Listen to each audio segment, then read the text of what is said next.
జరిగిన పరిస్థితి అందరికీ కూడా తెలిసిందే. గత చరిత్రలో ఎప్పుడూ జరగని విధంగా ఏకంగా 99% వాగ్దానాలు అమలు చేశాం. ఎప్పుడు జరగలేదు ఆంధ్ర రాష్ట్ర చరిత్రలో కానీ దేశ చరిత్రలో కానీ. ఈ మాదిరిగా మేనిఫెస్టో అన్నది ఒక పవిత్ర గ్రంథంగా భావించి అదొక బైబిల్ గాను, అదొక ఖురాన్ గాను, అదొక భగవద్గీత గాను భావిస్తూ టిక్కు పెట్టమని చెప్పి ప్రతి ఇంటికి పంపించి, టిక్కు పెట్టమని చెప్పి ప్రతి అడుగుతూ, ఆ ప్రతి అక్క చెల్లెమ్మల ఆశీస్సులు తీసుకుంటూ, ఆ ఇంట్లో ఉన్న అవ్వాతాతల దీవెనలు తీసుకుంటూ, ఏ రోజు కూడా ఈ మాదిరిగా బటన్లు నొక్కడం, ఏకంగా 2,70,000 కోట్ల రూపాయలు ఎటువంటి వివక్ష లేకుండా, ఎటువంటి లంచాలు లేకుండా, ఏ నెలలో ఏమిస్తామో అని ముందే చెప్పి క్యాలెండర్ ప్రకటించి, ఆ నెలలో అది తప్పకుండా ప్రతి సంవత్సరం తూచా తప్పకుండా ప్రతి సంవత్సరం అది జరిగేట్టుగా చేస్తూ ఏకంగా 2,70,000 కోట్ల రూపాయల వివిధ పథకాల ద్వారా మాట తప్పకుండా జరగడం కూడా గతంలో ఎప్పుడూ కూడా చూడలేదు, జరగలేదు. ఇవన్నీ కూడా నేను ఏదైతే చెప్తా ఉన్నానో ఇవన్నీ ఎప్పుడూ చూడని మార్పులు, గతంలో ఎప్పుడూ జరగని సంస్కరణలు. విద్యారంగంలో అయితేనేమి, వైద్య రంగంలో అయితేనేమి, వ్యవసాయ రంగంలో అయితేనేమి, సామాజిక న్యాయం అంశంలో అయితేనేమి, మహిళా సాధికారత అంశంలో అయితేనేమి, గవర్నెన్స్ విషయంలో అయితేనేమి ఎప్పుడు జరగని చూడని సంస్కరణలను కూడా తీసుకొచ్చు. ఇవన్నీ నేను ఏదైతే చెప్తా ఉన్నానో ఇవన్నీ మనం చేసి చూపించి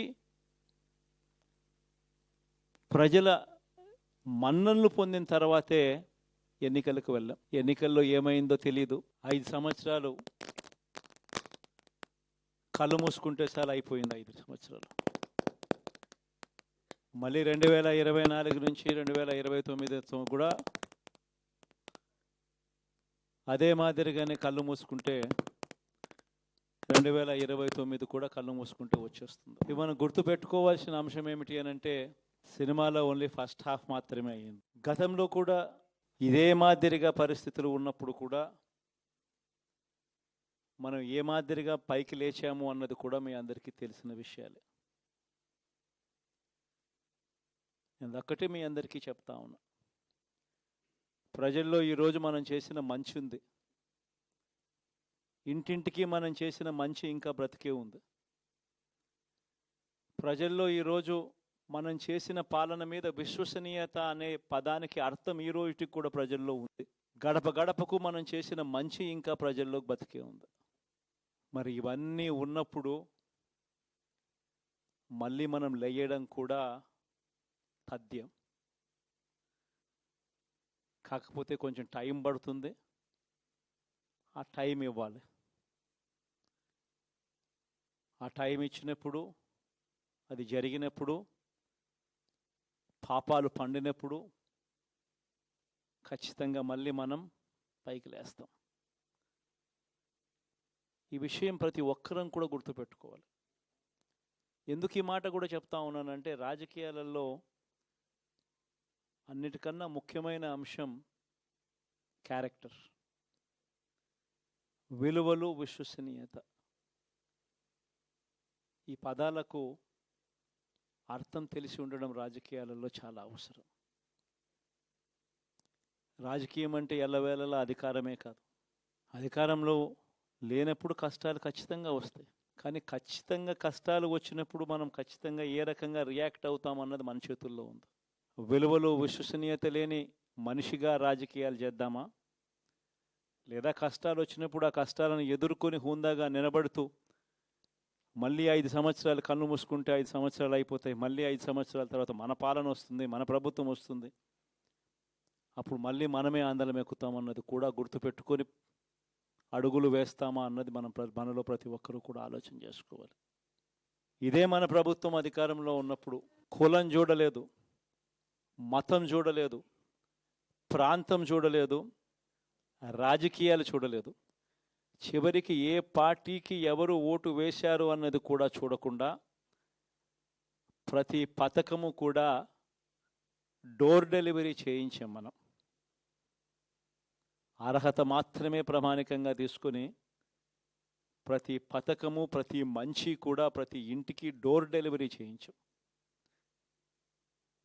అలా ప్రతి మంచి, ప్రతి పథకము డోర్ డెలివరీ చేసిన ప్రభుత్వం మనదైతే, పాలన మందైతే, ఈరోజు కేవలం వాళ్ళ పార్టీకి ఓటు వేయలేదు అని మాత్రమే, ఓటుకు వేయకపోవడమే పాపం అన్నట్టుగా ఈరోజు రావణ కాష్టం సృష్టిస్తూ ఉన్నారు, విధ్వంసం చేస్తూ ఉన్నారు, ఆస్తులు నష్టం చేస్తున్నారు, కొడతా ఉన్నారు, అవమానిస్తూ ఉన్నారు. ఇవన్నీ శిశుపాలుని పాపాల్లో భాగాలుగా ఇవన్నీ అప్పుడే పాపాలు మొదలయ్యాయి. ఒకవైపున మనమేమో మనకు ఓటు వేయకపోయినా కానీ ఏ రోజు కూడా డిస్క్రిమినేషన్ చూడలేదు. అటువంటి వాళ్లకు కూడా మనం డోర్ డెలివరీ చేసిన ప్రభుత్వం పాలన మందైతే, ఈరోజు కేవలం ఓటు వేయలేదన్న ఒకే ఒక కారణంతో ఏకంగా కొడతా ఉన్న పాలన వీళ్ళది. ఈ పాపం ఊరికే పోదు. రెండవ పాపం చంద్రబాబుది కూడా అప్పుడే పండింది. బహుశా కేంద్రం ఈ రకమైన కేంద్రంలో ఈ రకమైన పరిస్థితులు బహుశా ఎప్పుడు ఉండిండవేమో. ఈ రకంగా కేంద్రంలో 240 ఎంపీలు మాత్రమే వచ్చిన పరిస్థితులు, రాష్ట్రంలో ఏకంగా వీళ్ళకు కూడా ఈ మాదిరిగా మంచి నెంబర్లు వచ్చిన పరిస్థితులు, ఎన్డీఏలో మళ్ళీ చక్రం తిప్పుతా ఉన్న పరిస్థితులు. ఇలాంటి పరిస్థితుల్లో కూడా ప్రత్యేక హోదాను అడక్కపోవడం చంద్రబాబు చేసిన మరో పాపానికి కూడా మరో నాంది. ఇలాంటి పరిస్థితుల్లో కూడా ప్రత్యేక హోదా మనం అడిగి తెచ్చుకోలేకపోతే రాష్ట్రంలో ఏ ఒక్క యువకుడు కూడా క్షమించడు చంద్రబాబు నాయుడు. మనం కొంచెం ఈ పాపాలు పండేదాకా మనం గట్టిగా దీన్ని నిలబడగలిగితే, ముందుకు తీసుకొని పోగలిగితే ఈ పోరాటాన్ని ఆటోమేటిక్గా శిశుపాలుని 100 పాపాలు ఫాస్ట్గా ఎరోడ్ అయిపోతాయి. కాబట్టి ప్రతి ఒక్కరూ ఈ విషయాలన్నీ గుర్తుపెట్టుకోమని కోరుతాం. ఎన్ని బహుశా నేను చెప్పేటివన్నీ కూడా మీ అందరికీ కూడా తెలియనేటివి కాదు. కేవలం నేను మీ అందరికీ గుర్తు మాత్రమే చేస్తా ఉన్నా. కష్టాలు రావడం అన్నది సర్వసహజం. కష్టాలు ఇలా మనం ఎదుర్కొని నిలబడడం అన్నది మన చేతుల్లో ఉన్న అంశం అన్నది మాత్రం ఖచ్చితంగా ప్రతి ఒక్కరూ గుర్తుపెట్టుకోమని మీ అందరితో కూడా కోరుతా ఉన్నా.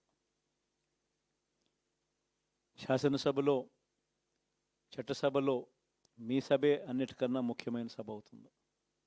ఓటు వేయలేదు అన్న ఒకే ఒక కారణంతో మనుషుల్ని కొడతా ఉన్న పరిస్థితుల్లో, మనుషుల్ని అవమానిస్తూ ఉన్న పరిస్థితుల్లో, మనుషుల్నే బలవంతంగా ఆస్తి నష్టం చేస్తూ ఉన్న పరిస్థితుల్లో ఇక ప్రతిపక్షం ఉన్నది ఒకటే ఒక పార్టీ, ఆ పార్టీకి అవకాశం ఇవ్వాలా అన్న కనీస నైతిక విలువలు వాళ్ళు పాటిస్తారన్న నమ్మకం నాకైతే లేదు. కాబట్టి మీరు చేయాల్సిన పాత్ర గొప్పది, చాలా ఉంది అన్నది మాత్రం గుర్తుపెట్టుకోండి. రాబోయే రోజుల్లో యాక్టివిటీ లెవెల్స్ అనేది ఆటోమేటిక్లీ పెరుగుతాయి. రాష్ట్ర వ్యాప్తంగా ఉన్న కార్యకర్తలందరినీ ఎవరినైతే వాళ్ళు ఇబ్బందులు పెట్టారో ఖచ్చితంగా వాళ్ళందరికీ మనోధైర్యం ఇస్తూ వాళ్ళ గ్రామాలకు వెళ్ళి వాళ్ళకు తోడుగా ఉండే కార్యక్రమాలు చేసే కార్యక్రమాలు జరుగుతాయి. రాబోయే రోజుల్లో ఇంకా టైం గడిచే కొద్దీ ప్రజల్లోకి వెళ్ళే కార్యక్రమాలు ఇంకా ముమ్మరం అవుతూ పోతాయి. చివరికి ప్రజల్లోనే ఉంటాం. ప్రజలతో కలిసి పోరాడే కార్యక్రమం వేగంగా టైం గడిచే కొద్దీ మనము వేగంగా అడుగులు ముందుకు వేస్తాం. ఒకటి మీ అందరికీ చెప్తా ఉన్నా, ఏకంగా 14 నెలలు పాదయాత్రలు చేశాం. ఆ వయసు ఈ రోజుటికి నాకుంది. ఆ సత్తువ ఈ రోజుటికి నాకుంది.